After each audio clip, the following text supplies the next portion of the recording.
people should and can make a difference.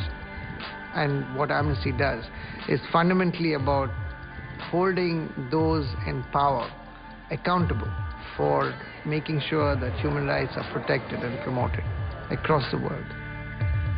We have more than 3 million members in 150 countries, and we mobilize people around the world to work on behalf of those who have been denied the most basic human rights.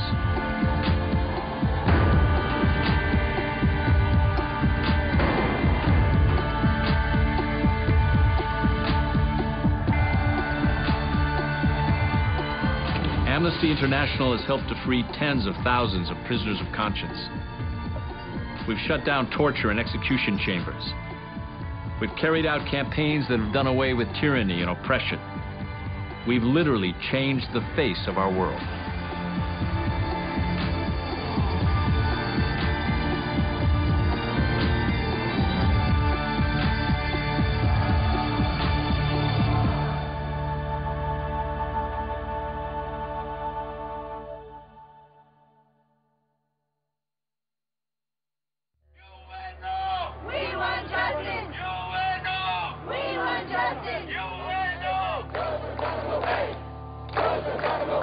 In today's world, it's very common to hear people talk about human rights. Deliberately causing a human being to nearly drown over and over again is a form of torture. But 50 years ago, you almost never heard the words human rights used by anybody. And back then, nobody had the idea that there was anything a citizen could do about human rights violations taking place in some other country. But that was the crazy idea with which Amnesty International was born. Peter was an English lawyer, and he was somebody who was very much moved by injustice. And he knew that the outrage at injustice that he felt was something that he shared with all humanity. So in 1961, he wrote an article which appeared in the London Sunday newspaper, The Observer, in which he wrote about the plight of prisoners of conscience, those who were imprisoned because they'd expressed their opinions or their religious beliefs. And he said these patterns were everywhere. In the United States, you had the suppression of the civil rights activists. Throughout the Soviet Union, you had the Gulag. And throughout so many countries in Asia, Africa, and Latin America, you had citizens being oppressed by the still existing colonial powers or by the new governments that come along. So he really said, there's a global pattern here, and we have to tackle it impartially and regardless of politics. After Benenson had launched his appeal, all kinds of people came forward and offered their help. It was like a spontaneous kind of volunteer army. These Amnesty members are a mixed bunch: a secretary, a teacher, a nurse, an electrician, and a social worker. And in a way, the basic idea of Amnesty in those days was matching people up. On the one hand, you had someone who was in prison, languishing, ill-treated, and apparently without any hope. On the other side of the world, you had people who wanted to get that person out. It was really in the beginning of the 1960s that we developed postcard campaigns. At the time, people thought, you know, this is just writing letters to dictators. I mean, how absurd can you get? But the whole idea was to throw as much dust into the system of governments that they just couldn't continue to function as usual.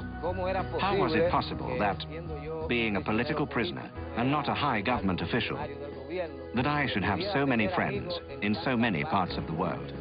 And finally, when the letters went into thousands, the president had no alternative but to set us free. To know that there is somebody who cares, so that there is a group of Amnesty International, that some students are sitting and writing letters on our behalf, and they're trying to make us not forgotten, that was extremely important as a support. It created tremendous uplift. Members of Amnesty have written countless letters on behalf of 30,000 prisoners of conscience. Of these, 25,000 cases have now been closed. It was clear that Amnesty International was a brilliant idea, but it had to become far better known. So in the beginning of the 70s, we started to build up a professional, paid research department. Our primary mission was to document the cases of prisoners of conscience and instances of torture.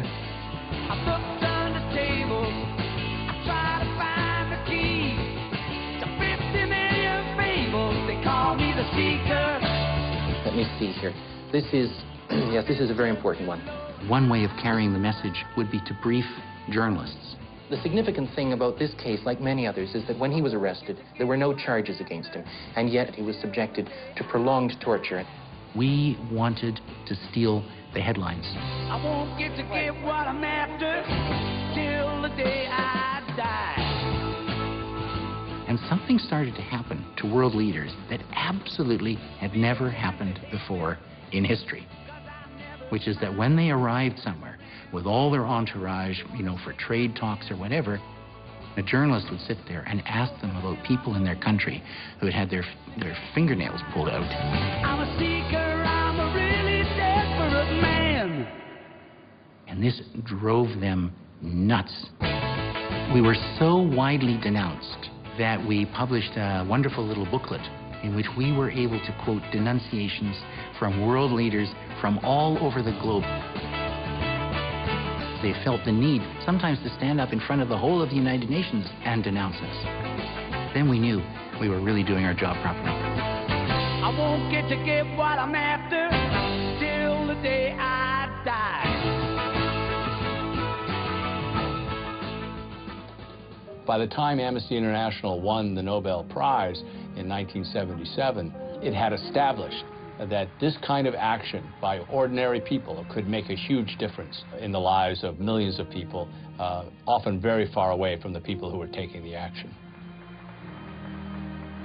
The award of the prize is a most welcome support for our efforts on behalf of prisoners of conscience and against torture and the death penalty.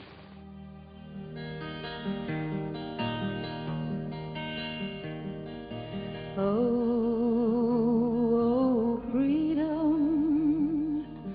Oh, freedom.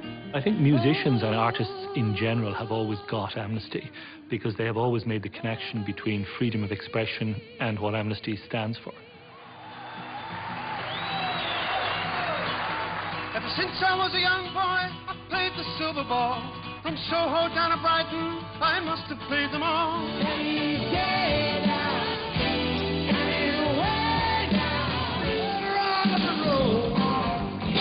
Someone's gonna hurt you like you hurt me. So in the 1980s, the director of Amnesty USA, Jack Healy, a very inspirational and moving leader, decided to amplify the message of Amnesty International through music. And he had a very fortunate encounter with a very young Irish band called U2. That led to the Conspiracy of Hope tour across the United States in June of 1986. You had enough of Beirut. You had enough of Nicaragua. Of Belfast. And after me, sing, no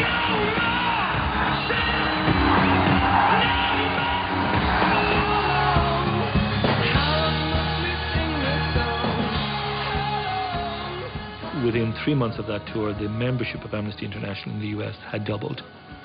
There'd never been such exponential growth in Amnesty before.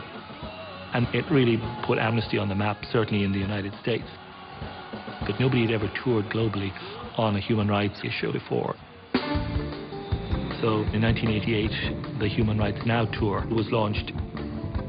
You had Bruce Springsteen, Sting, Peter Gabriel, Youssou N'Dour and Tracy Chapman traveling to the four corners in the world. I'm here for Amnesty International and to celebrate the 40th anniversary of the Declaration of Human Rights. They played in places that Amnesty had never been heard of, places that had never heard the message of human rights. Zimbabwe, they played in India, we played in Budapest in Hungary for the first time, they played in Argentina. So this was something that had never been dreamed of by human rights organizations before.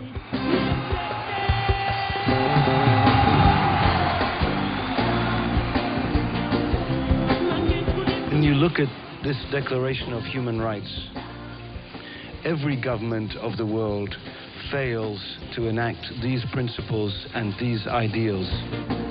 We have made progress, but there's no reason to feel complacent. Get up, stand up, don't give up the fight.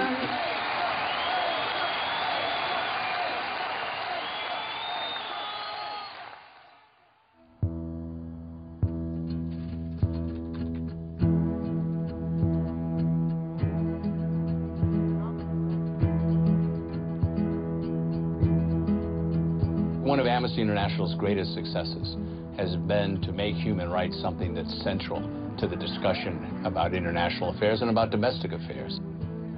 But here's the interesting thing about changing the world. As you try to change the world, you find out that you're also changing yourself. Left bank, I'm waiting for someone to be my friend. Amnesty started out thinking the most important thing was to get people out of prison who were there for their nonviolent expression of their beliefs, prisoners of conscience. That's all it was going to focus on. And then as governments got more sophisticated, they realized rather than put people in prison so Amnesty could write letters on their behalf, let's get rid of people before they ever get to prison. Let's disappear people. Let's kill people. So Amnesty began to be not just a prisoner organization, but an organization against violence of all kinds. In every case, what Amnesty was doing was simply following the fight for dignity and freedom wherever it took it. And today, in 2011, we're focusing our attention on a wide range of initiatives: torture, violence against women, dignity for the poor, and an end to the death penalty. All of these issues which we are trying to tackle, every one of those things are happening because of the choices that governments and authorities are making. So it's Amnesty's job to put pressure on governments and change their policies, change their actions. It is in our hands to build another world. Amnesty is about human dignity. Nobody is safe if there is no freedom and democracy and justice. And never underestimate what a determined few individuals can do. 50 years ago, people responded to the challenge of their time. We're in another time right now when we really need a mobilization of people as never before.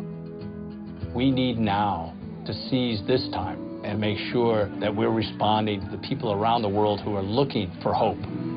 Because the only people you can count on to advance human rights are human beings. And that's us. If we don't do it, nobody else will do it.